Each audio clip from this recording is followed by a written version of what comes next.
Guys, welcome to HardReset.Info channel. Today I have Google Pixel 9 and I want to show you how to add event to your calendar on this device.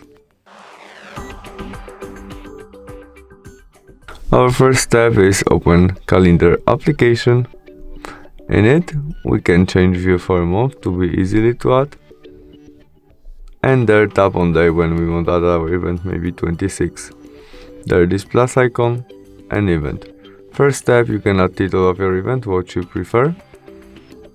There we can add this event to our group on Gmail.